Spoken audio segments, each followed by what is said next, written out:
इतस्वपिति केशवः इतस्वपिति कुलमितस्तदीयद्विषाम् इतश्च शरणार्थिनां शिखरिणाङ्गणाशेरते इतोऽपि वडवानलः सह समस्तसंवर्तकैः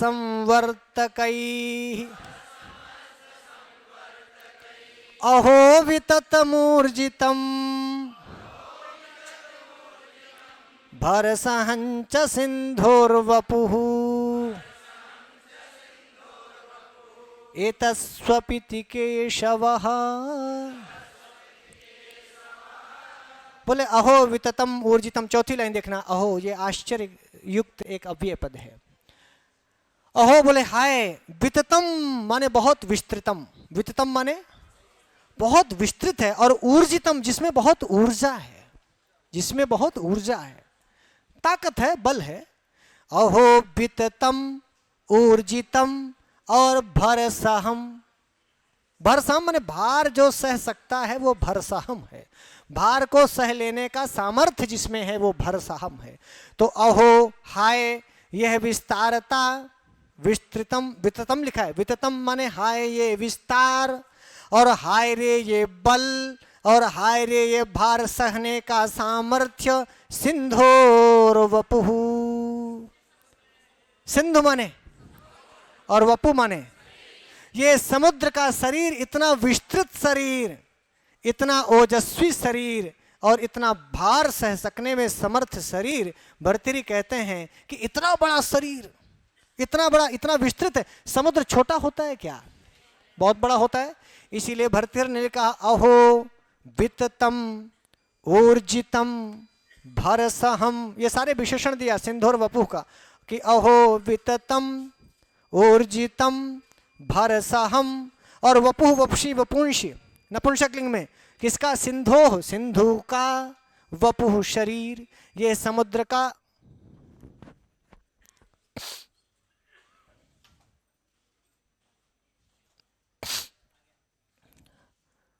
चौथी लाइन समझेंगे तो ऊपर की तीनों लाइनें समझ में आएंगी। अहो विततमूर्जितम भरसहम च सिंधोर्वपुः, तो समुद्र के विशाल शरीर की प्रशंसा कर रहे हैं। भर्तृहरि ने कहा कि सिंधोह माने समुद्र का, वपुः माने शरीर। वपुः शब्द शरीर के लिए है, लेकिन वपुः शब्द है, वपुः वपुषी वपुंष रूप चलेगा। तो सिंधोर्वपुः ये विशेष पद है। ये समुद्र का शरीर कैसा है? बोले विततम वपुः ऊर्जितम वपुः भरसहम वपुः, जो कितना भी भार सह ले और कितना भी ऊर्जित है, बड़ा ओजस्वी है, बड़ा ताकतवर है। और भरसहम माने भार सखने का सामर्थ्य, और विततम माने बहुत विशाल है। ये सारा अर्थ समझ में आ गया। क्योंकि विततम में नपुंसक लिंग है, वपुः भी नपुंसक लिंग है, भले ही आपको विसर्ग दिख रहा है, ये सकारांत है नपुंसक। जैसे पयः पैसी पयांसी, मनः मनसी मनांसी, यशः यशसी यशांसी, तपः तपसी तपांसी, ऐसे वपुः वपुषी वपुंष रूप चलेगा। बोलो हाँ। तो नपुंसक लिंग है, इसलिए सारा विशेषण नपुंसक लिंग का हो गया। सिंधोर वपुः कीदृशम, बोले विततम, और कैसा? बोले ऊर्जितम, और कैसा? बोले भरसहम ना। अब ऊपर की लाइनों में देखना कितना विस्तार है, इसमें कितना विस्तार है। बोले इतस्वपिति केशवः इतस् कुलमितस्तदीयद्विषाम् कुलमितस्तदि, विस्तारता देखना, इतना विस्तार है समुद्र में। केशव, केशव कहते हैं विष्णु को, केशव कहते हैं कृष्ण को। तो यहाँ जब ये कहते हैं कि भाई सिंधु में रहने वाले केशव हैं, तो इससे अर्थ विष्णु का आ जाएगा, क्योंकि समुद्र क्षीर साई विष्णु है। तो इतः इधर स्वपिति सो रहे हैं केशव, माने समुद्र के एक किनारे एक जगह, इधर, इतः का अर्थ हुआ इधर, समुद्र के एक ओर केशवः स्वपिति। और विष्णु भगवान के जो शत्रु हैं, आप ये जाने रहिए विष्णु भगवान की शादी भी समुद्र की बिटिया लक्ष्मी से हुई है। समुद्र मंथन के समय जो समुद्र से पैदा हुई लक्ष्मी, तो उनका विवाह हो गया किससे? विष्णु भगवान से। तो समुद्र एक प्रकार से डायरेक्ट ससुराल है किसकी? तो विष्णु भगवान ससुराल में रह रहे हैं, पर विष्णु भगवान का ससुराल इतना बड़ा है, इतना बड़ा है, इतना बड़ा है कि उसी में एक तरफ विष्णु भगवान सो रहे हैं और विष्णु भगवान जिन शत्रुओं को मारने की सोच रहे थे, तो वो सारे शत्रु यदि धरती पे कहीं भी होते तो विष्णु भगवान ढूंढ के मार लेते। व्यापनोत इति विष्णु, जो सर्वत्र व्याप्त है वो विष्णु है। बोलो हाँ या ना? तो सर्वत्र व्याप्त होने से जो विष्णु में विष्णुत्व है, इसीलिए यहाँ भी विष्णु है, वहाँ भी है, हर जगह है, इसीलिए विष्णु को पालन पोषण का कार्य दिया गया। पर समुद्र इतना विशाल है कि इतः तदीय उनके द्विषाम शत्रुगण भी, कुलम माने समूह के साथ, उनके सभी शत्रु ना, कालके नाम के कुछ राक्षस हुआ करते थे जिनको विष्णु भगवान मारना चाह रहे थे, लेकिन सभी वो शत्रु समुद्र के पास गए और कहे कि महाराज हमको शरण दीजिए, हम आपके यहाँ रहना चाहते हैं और ऐसी शरण दीजिए कि हमें कोई देख ना पाए, हम सपरिवार। तो सारे कालेयक नाम के दानव समुद्र में रह रहे हैं। अब समुद्र उनकी ससुराल भी है और इतनी विततम है, इतनी विततम है, इतनी विस्तृत है कि उसी ससुराल में 24 घंटे विष्णु भगवान भी एक तरफ सो रहे हैं और इतना बड़ा शरीर है समुद्र का कि किसी कोना दे दिए हैं कालेयकों को भी कि तुम लोग भी रहो, और आज तक विष्णु भगवान नहीं ढूंढ पाए कि उनके शत्रु यहीं घुसे हैं। बोलो, अब आप सिंधोर वपुः की विततम को समझ पाएंगे, विस्तारता को समझ पाएंगे कि सारे ब्रह्मांड में विष्णु खोज करके कालेयक को मार सकते थे शत्रुओं को, लेकिन उसी समुद्र में जहां 24 घंटे उनका निवास है, इतना विस्तार है, इतना विस्तार है कि मान लो कानों कान खबर मिली कि उत्तर की ओर हैं, तो विष्णु भगवान जब तक उत्तर की ओर जाते हैं तब तक समुद्र को पता हो जाता। भाई समुद्र में तो दोनों है, कल्पना करो, कालेयक कहाँ है, विष्णु कहाँ है, विष्णु की सारी एक्टिविटीज बिना बताए किसको पता होगी? समुद्र को। और समुद्र कालेयकों को आश्रय दिया है तो वो कहाँ है ये किसको पता होगा? तो जब तक समुद्र नहीं चाहेगा विष्णु भगवान जिंदगी भर खोज नहीं पाएंगे, क्योंकि जहाँ जहाँ विष्णु जा रहे हैं ये समुद्र को पता है, कालेयक किधर हैं ये समुद्र को पता है। तो जब उत्तर में कालेयक होते हैं, विष्णु को मान लो कोई कछुआ छुआ बतावे कि ए हुकैती घुसे हैं, अब विष्णु भगवान उत्तर जाने लगे तब तक दक्षिण पहुँचा देते हैं समुद्र भगवान, और जब पता चले कि वो दक्षिण में है तो पूरब की ओर ढकेल देते हैं। समुद्र ऊर्जितम भी तो है, तो सारे कालेयकों को बहाव के साथ विष्णु से दूर कर देता है समुद्र। उसी जगह शत्रु है, उसी जगह मित्र है, माने अपने अपना उनका सगा दमाद और दमादों को भी आश्रय, शत्रुओं को भी आश्रय। बोलो हाँ, ये इसका विततम है और ऊर्जितम है, विततम भी। और समझ में आया क्यों नहीं ढूंढ पा रहे? आप ये ना सोचो कि हारम विष्णु भगवान लल्लू लाल हैं, नहीं नहीं, लल्लू लाल नहीं, विष्णु भगवान जहां हैं वो सिंधोर वपुः हैं। अब बताइए, हमारे शरीर में इधर से चींटी चढ़ रही है, इधर से चींटा चढ़ रहा है, ये जिसका शरीर है उसको दोनों पता चलेगा कि इधर से कोई चींटी चढ़ रही है, उधर से कोई चूंटा। बोलो हाँ। और यदि चींटी चींटा को खोज रही है तो जब तक हम नहीं चाहेंगे तब तक चींटी चूंटा को नहीं खोज पाएगी। बोलो हाँ या ना? हम इधर से चूंटा को उठाए को इधर रख लेंगे और चींटी को उठाए के इधर रख देंगे, साले खोजते रहो। ये सिंधोर वपुः का विततम है, इतना विस्तृत समुद्र है कि तब कहा कि इता स्वपिति केशवः, इता कुलमितास्तदीय द्विषाम, कुलमितास्त्वदीय, तदीय माने उनके, द्विषाम माने शत्रु, कुल खानदान के सहित इतः इधर, एक और उनके शत्रु यानी विष्णु भगवान के शत्रु सभी कालेयक रह रहे हैं और एक और विष्णु भगवान सो रहे हैं। विष्णु भगवान आज तक अपने शत्रुओं को ढूंढ नहीं पाए कि इसी समुद्र में वो कहाँ है। और क्यों नहीं ढूंढ पाए इसका कारण मैंने आपको बता दिया कि दोनों शरीर तो सिंधु का है और मान लो छोटा सा शरीर होता तो छोटे शरीर में कहीं कोई पा जाता, इतना विशाल शरीर है किसका, सिंधोर वपुः का, कि वहां पर खोजना बहुत मुश्किल है। आगे कहा इतश्च शरणार्थिनाम इतश्च शिखरिणांगणा शेरते। शेते शयाते शेरते बहुवचनांत क्रिया है, शिंग स्वप्ने धातु का। शेते शयाते शेरते बहुत, कौन शेरते, बोले शिखरिणाम गणा शेरते। शिखरी कौन है, पर्वत, और गण माने समूह, तो पर्वतों के समूह सो रहे हैं, ये इनका भरसहम है। एक तो आपको 50 किलो का पत्थर लदा दें तो लीद निकल आएगी, हाँ या ना बोलो। और कहा शिखरिणाम गणा, पर्वतों के समूह गण, शेरते, एक तो नहीं, सेते नहीं लिखा, शेते शयाते शेरते। वैसे तो आप ये जानते हैं कि मैनाक पर्वत इसी में उदाहरण आया कि मैनाक अपने बाप को छोड़ करके इसी में छुप गया था, तो मैनकवा के आगे पीछे साथे साथी सब बैगे हुई हैं, छोटे मोटे जिनकी चर्चा नहीं आती है।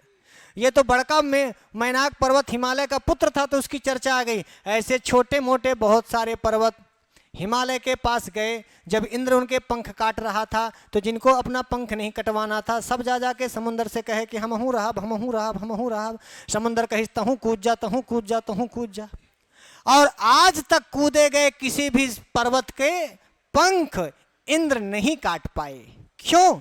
ढूंढ ही नहीं पाए, ढूंढ ही नहीं। विततम और भरसहम दोनों उदाहरण दे रहे। इतना विशाल है कि मान लो इंद्र भगवान डूबे कि जाए के सारे पानी के भीतर कांडब, तो पानी के भीतर तो वो शरीर किसका है? समुद्र का। इंद्र इधर कूदेंगे पूरब की ओर तो पूरे पर्वतों को पश्चिम की ओर बहा देगा। कौन? समुद्र। शरीर उसका है, चाहे जिधर फेंक दे। बोलो हाँ। समुद्र की लहरों की ताकत आपने पहचानी होगी। समुद्र में इतना ताकत और इतनी गहराई है कि कभी भी किसी को किधर भी फेंक दे। बोलो हाँ या ना।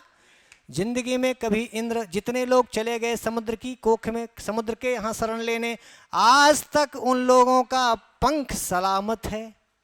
बोलो हाँ। उन पर्वतों के पंख सलामत हैं, पर दिक्कत यह है कि यदि वो ऊपर निकलें तो इंद्र उनका काट देगा पंख। बोलो, इसलिए बाहर आके उड़ नहीं सकते और अंदर इंद्र जाके उनको काट नहीं सकता। ये विततम और भरसहम दोनों देखना। और ऊर्जितम का भी उदाहरण है। हम ये उदाहरण दे रहे हैं कि हम 50 किलो की सीमेंट की बुरिया मान लो उतारनी, तुम्हारे घर में काम ओम लागत है, तो जब तुम्हारे बाबू कहा दे ईंटा ढो तो दू दू ठू ईंटा लौते हो। अब मान लो बहुत योग्य हो तो कहा कि 4 ठो रख दे, 4 ठो रख दे। बहुत मान लो ताकत दिखा जी मर के तो 6 ठो 8 ठो ला दे ले। बोलो हाँ। लेकिन 8 ठो कंखबे 8 ईंटा में हम आप कांख मारते हैं। 10 ले ले, 12 ले ले, 15 ले ले, 16 ले ले, 16 ईंटा ला दो। अब 20 ठो सीढ़ी चढ़ के ऊपर वाली मंजिल में ले जाके अब 1000 ईंटा रखा है। अब कुछ बोलेंगे नहीं, सिर्फ समझ बल लो। क्या हो जाएगा? कुछ बोलेंगे तो भीड़ हो जाएगा। भरसहम देखो, ऐसे पर्वतों के समूह कूदे हैं। कहां? और समुंदर एक बार बोला कि ये सारे बहु करू लगते, हट। किसी को बोला कि हट। मैनाक पर्वत जैसे लोग पूरा पहाड़ जाके कूद पड़ा और वो लीला पूर्वक बोले जहां मर्जी हो रहा हो। थोड़ा भी भार लगता है उनको, और थोड़ा भी भार लगता है यदि समुद्र को तो समुद्रवा कहते नहीं कि ए मैनाक निकल लो साले, 1.5 महीना होगा किराया नहीं दिए। बोलो कब का है? मैनाक पर्वत न जाने किस युग में कूदा था और आज तक वो समुद्र में है। अब जब बाहर निकलता नहीं, कमाता धमाता नहीं, तो तुमको लगता है किराया देता होगा? खाता भी वही होगा, सोता भी वही होगा, रहता भी वही होगा। लदा है समुद्र के शरीर में और फिर भी समुद्र को भारी नहीं लगता। यह है भरसहम, यह है भार सकने का, सह सकने का सामर्थ्य। और इसीलिए लिखा शिखरिणाम गणा शेरते। शिखरी माने पर्वत, पर्वतों के समूह एक तरफ सो रहे हैं। और वो कैसे? शिखरिणाम है शरणार्थी नाम, ये सब शरणार्थी हैं जो इंद्र से डर करके शरण मांगे हैं। किससे? और सबको शरण दिया है किसने? तो एतश्च और इधर, च माने और, इतः माने इधर, शरणार्थिनाम षष्ठी का बहुवचन, शिखरिणाम षष्ठी का बहुवचन, शरणार्थिनाम शिखरिणाम गणा शेरते। और एक और शरणार्थी जो शरण मांगते हैं समुद्र से, ऐसे सारे जो समुद्र से शरण मांगे हैं ऐसे सभी शिखरी, शिखरम अस्य अस्ति इति, जिसमें शिखर हैं वो सब शिखरी हैं, पर्वत। और शिखरी शब्द का षष्ठी बहुवचन शिखरिणाम, शरणार्थी का षष्ठी बहुवचन शरणार्थिनाम। तो शरणार्थिनाम शिखरिणाम गणाः इतः शीरते, एक और शरणार्थी पर्वतों का समूह सो रहा है। अब एक बात और ध्यान रखना, भरसहम से विष्णु भगवान को आश्रय कहां मिला है? कहां मिला है? समुद्र में। अब विष्णु भगवान पूरे लोक का पालन करते हैं, हाँ या ना? हमारे कहने से नहीं, अपने से बताना। तो सारी धरती, सारे भुवन किस पे आश्रित हैं? विष्णु पर। तो विष्णु को आश्रय देने का मतलब सभी लोक को आश्रय देना। बोलो हाँ। तो 14 लोकों के साथ विष्णु भगवान को आश्रय दिया है किसने? हाँ, ये है भरसहम। भार सकने सह सकने का सामर्थ्य देखो तो कल्पना बस करो। अया तो घरे से अम्मा कही देती कि ले जा रे 10 किलो पिसना ले जा, नहीं को लाद के ले जाई 10 किलो हुआ, लाद के तने ले जावे, बस लाद के ले जाई। लेकिन 1 किलोमीटर भी तुमको अपने सिर में रखना होता है तो उतने में तुम्हारी ऐसी तैसी हो जाती है। बोलो हाँ। नहीं भाई से भेज दे है, बस में रख दे, हम यहाँ उतार ले, मैंने अपने से थोड़ा भी भार नहीं सह सकते। पढ़ो भरसहम, विततम, ऊर्जितम और भरसहम। किसका? बोले सिंधुर वपु। उदाहरण दिया, इतश्च शरणार्थिनाम शिखरिणाम गणाः शेरते। आगे कहा इतोपि, और भी, अपि भी, इतः एक और एक और, वडवानलः। वडवानल, अनल माने आग, और वडवानल वो आग जो हाँ, जब सावन आग लगाए तो उसे कौन बुझाए? जब और जगह कहीं आगे लगती है तो पानी बुझाता है। बोलो हाँ प्रियंका मैडम, बोले आप। पर जब ए आगी लगावें तो उसे कौन बुझाए? जब समुद्र में आग लगे, जब सारी धरती, अमरकूट में आगी लगी तो पानी लेकर के मेघ बुझाया था, याद आया? मेघदूत पढ़ने वाले लोगों। तो हर जगह दावानल को भी बुझाने वाला काम कौन करता है? पर जब समुद्र में आग लगे, वडवानल जल को जलाती है, वडवानल जल को जलाती है। एक ऐसी आग जो आपके घर में लगे तो आप पानी से बुझा लोगे। बोलो हाँ या ना? तो यहाँ वडवानल की बात हो रही है। समुद्र पूरी दुनिया में लगी हुई आग को बुझाने का सामर्थ्य रखता है, पर जब समुद्र में वडवानल लगती है तो उसका पानी, वडवानल कितना क्यूसेक सोखता होगा इसकी तो आप कल्पना नहीं कर सकते। बस वडवानल जल में लगती है और इतना तेज जल को सोखती है, इतना तेज, क्योंकि समुद्र में इतना जल होता है कि जितनी तेजी से वडवानल जल को सोखती है, जब उतनी तेजी से पानी समुद्र के बहाव से नहीं मिल पाता तो वडवानल अपने आप शांत हो जाती है। वडवानल का क्षेत्र विस्तृत होता जाता है। तो मान लो उसका केंद्र बिंदु यहाँ पर है और अगल बगल का केंद्र बिंदु किलोमीटरों फैल गया है, तो 1 किलोमीटर के बीच में कोई पानी नहीं होगा, फिर वडवानल सबको सोख रही होगी। तो वो आग क्यों बुझ जाती है? वडवानल अपने से शांत हो जाती। क्यों? तब तक समुद्र का इतना क्यूसेक पानी वडवानल सोख चुकी होती है कि इतनी मात्रा में उसको पानी पर्याप्त मिल नहीं होता। इसीलिए देखिए आग कब बुझ जाती है, या तो आग को ईंधन मिलता रहे, लकड़ी कंडा मिलता रहे तो आग जलती रहेगी, और लकड़ी कंडा ना मिले तो थोड़ी देर में जलते जलते जलते जलते आग अपने आप राख हो जाएगी, बुझ जाती। आग के बुझने का यही सिस्टम है, या तो पानी डालो बुझाओ, और नहीं तो इसीलिए आप देखे होंगे गांव में जब अम्मा लोग रोटी वोटी बनाती हैं, चूल्हा, अब तो चूल्हा बहुत सारे लोग जानते नहीं होंगे, पर जानो चूल्हा, तुम्हारे मेहरारू आवे तो पहले कम से कम 15 चूल्हा में रोटी बनवाओ,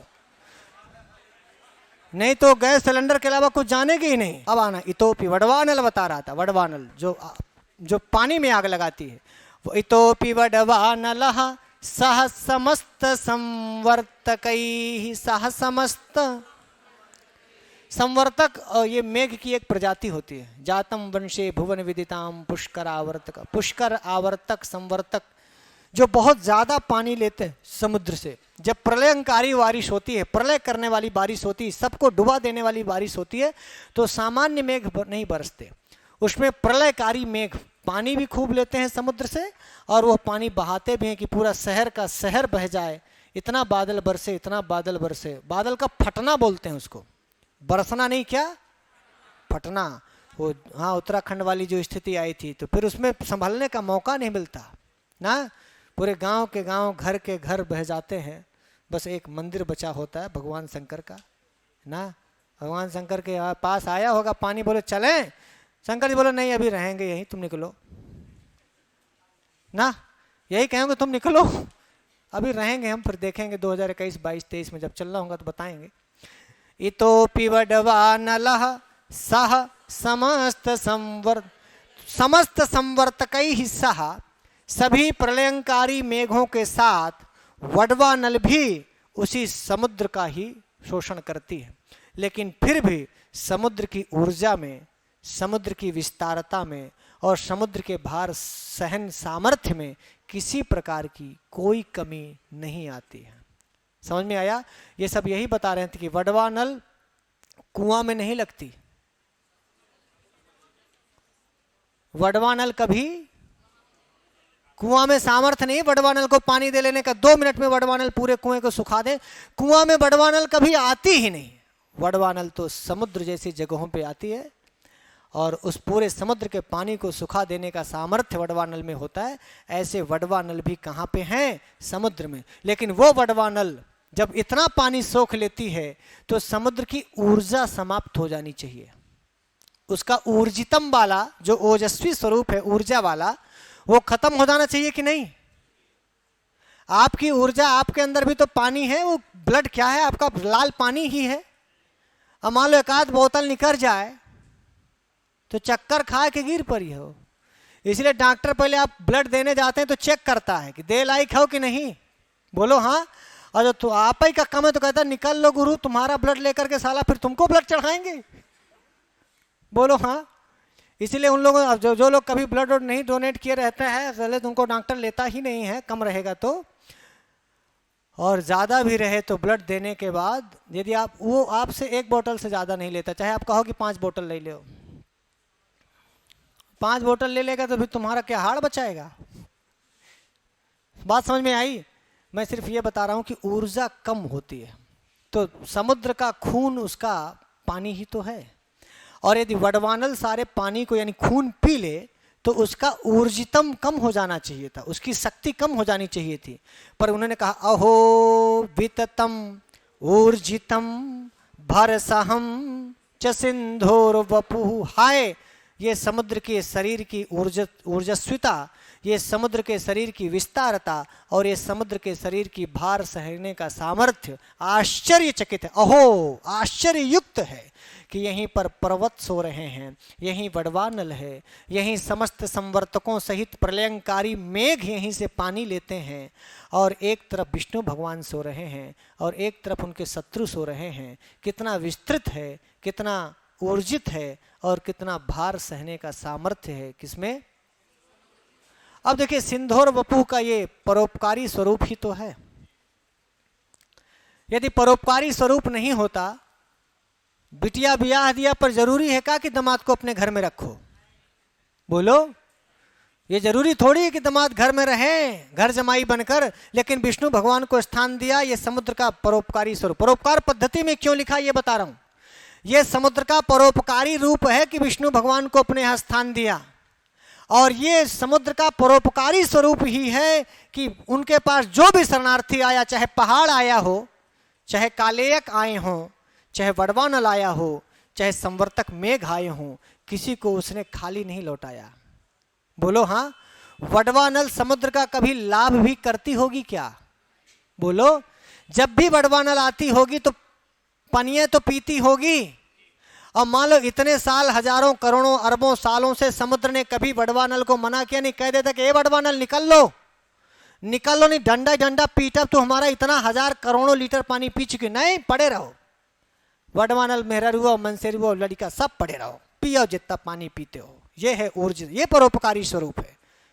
ये वडवानल को भी पालना, पर्वतों को भी अपने यहां आश्रय देना, बोलो हाँ, काले यक दानवों को भी अपने यहां आश्रय देना, अपनों को भी आश्रय देना, परायों को भी आश्रय देना, निर्जीवों को भी आश्रय देना, सजीवों को भी आश्रय देना, मेघों को भी आश्रय देना, वडवानल को आश्रय देना, ये तो परोपकारी। इसलिए परोपकार पद्धति का श्लोक है।